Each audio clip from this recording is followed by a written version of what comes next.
Hai guys, selamat kembali ke Kupi-Kupi Go. Anda bersama saya Ekram. Perkongsian hari ini tentang isu Rusia-Ukraine. Lebih tepat lagi tentang kenapa Vladimir Putin yakin untuk mencetuskan perang dengan Ukraine. Saya akan olah video ni dari sudut pandangan kritikal berasaskan sumber dan analisis yang kita ada sekarang. Pastikan anda tonton sehingga habis video ni. Pastikan anda jalankan penyelidikan anda sendiri. Tanpa melengahkan masa lagi, ini adalah 5 sebab kenapa Vladimir Putin yakin untuk mencetuskan perang.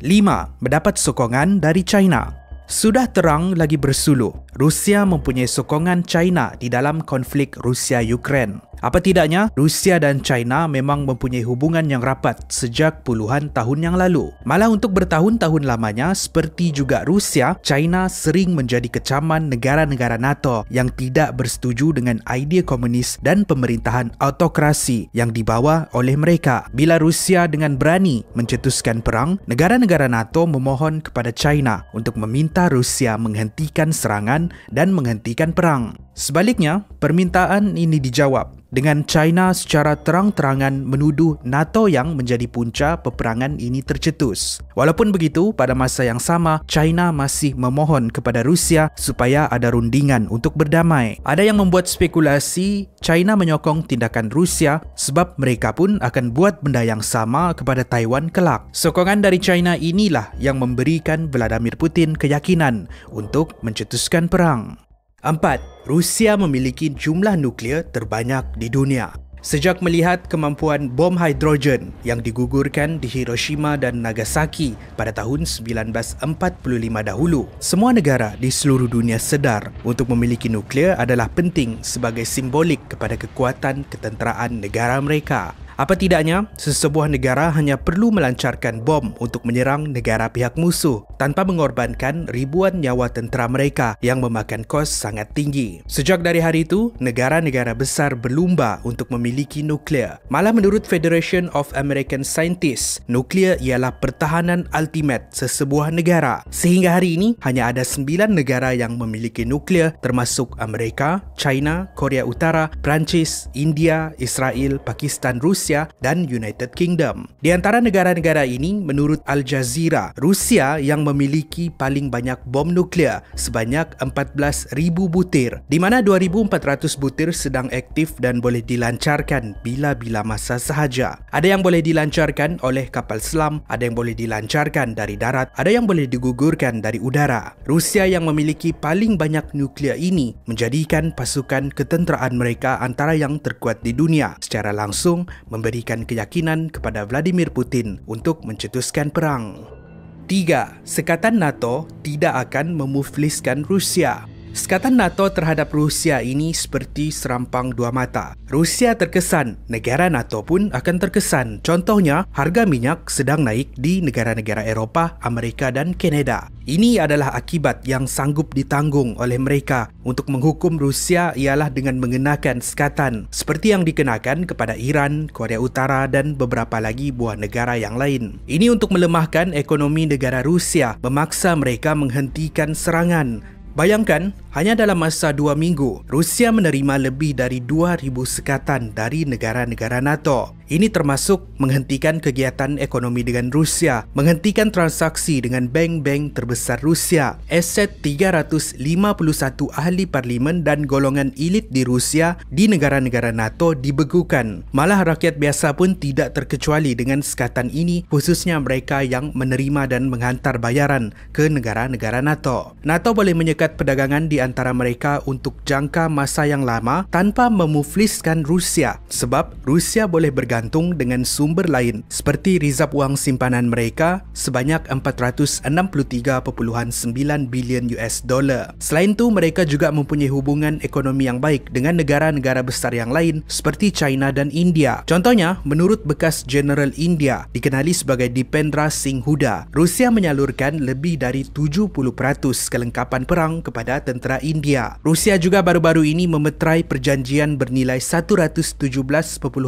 bilion untuk mengeksport gas asli selama 30 tahun kepada China. Rusia mempunyai hubungan perdagangan yang baik dengan negara-negara lain seperti Belarus, Kazakhstan, Syria dan beberapa buah negara yang lain. Pendek kata, Vladimir Putin tahu yang ekonomi Rusia tidak terlalu bergantung dengan perdagangan dengan negara-negara NATO. Tanpa perdagangan dengan negara NATO pun, ekonomi Rusia boleh bertahan. Tambahan lagi, bukan semua negara di seluruh dunia mengecam dan mengkritik tindakan Rusia. Ada yang menyokong, ada yang bersikap neutral, ada yang tidak mempunyai komen langsung.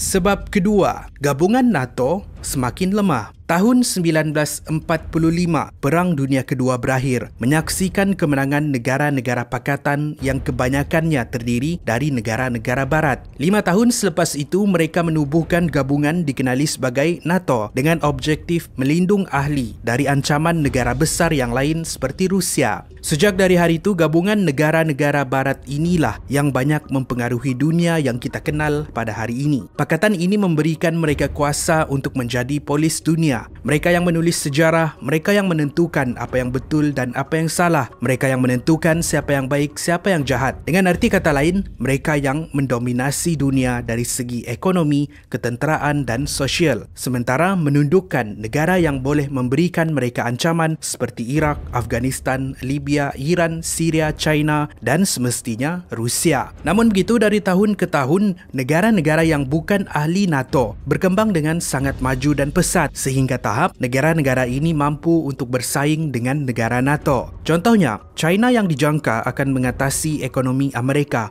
menjelang tahun 2030. Begitu juga dengan kemajuan di Rusia, India dan negara-negara lain. Sementara itu, gabungan NATO menjadi semakin rapuh. Presiden Prancis Emmanuel Macron menggelar pakatan NATO ini sebagai brain dead ataupun mati otak. Menurutnya, negara Eropah tidak lagi boleh bergantung kepada Amerika dari segi ekonomi dan pertahanan dan mereka perlu berdiri di atas prinsip negara mereka sendiri. Malah pada tahun 2019 dahulu, ada ura-ura Amerika berkemungkinan akan keluar dari NATO. Presiden Ukraine sendiri mengkritik NATO di dalam menangani isu konflik Rusia-Ukraine, mengatakan NATO menjadi semakin lemah. Pendek kata, gabungan NATO dari tahun ke tahun menjadi semakin lemah. Vladimir Putin melihat ini sebagai ruang dan peluang untuk dia mencetuskan perang. 1.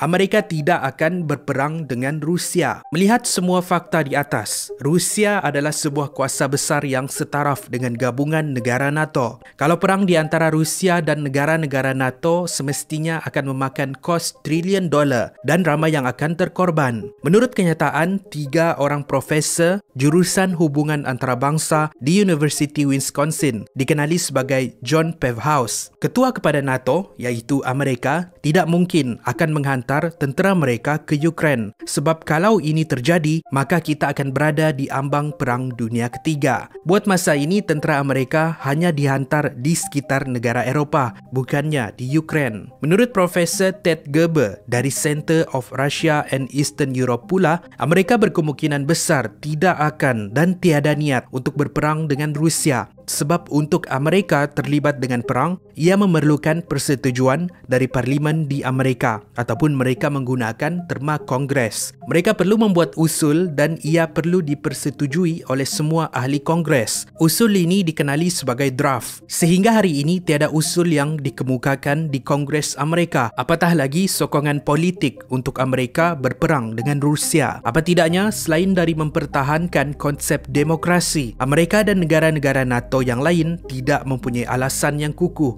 untuk meyakinkan rakyat mereka untuk terlibat di dalam perang skala besar-besaran. Itulah yang memberikan keyakinan kepada Vladimir Putin.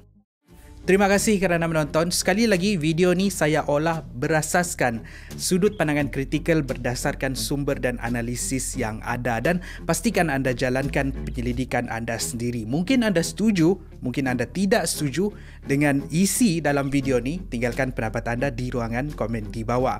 Apakah yang akan terjadi seterusnya? Berkemungkinan juga Rusia akan menakluki seluruh kawasan Ukraine tanpa NATO berbuat apa-apa. Berkemungkinan juga mereka akan berdamai, berkemungkinan juga Rusia akan menarik semula tentera-tentera mereka dan menghentikan perang. Kita hanya boleh tunggu dan lihat, akan lebih banyak lagi maklumat yang akan saya sampaikan berkenaan isu ini. Sementara tu pastikan anda subscribe kepada yang belum subscribe. Pastikan anda like dan share. Jangan lupa like kami di Facebook, Instagram dan juga di social media yang lain. Akan lebih banyak lagi maklumat menarik dan bermanfaat pada episod akan datang. Saya jumpa anda di episod yang seterusnya. Kubi-Kubi Go, menarik setiap hari.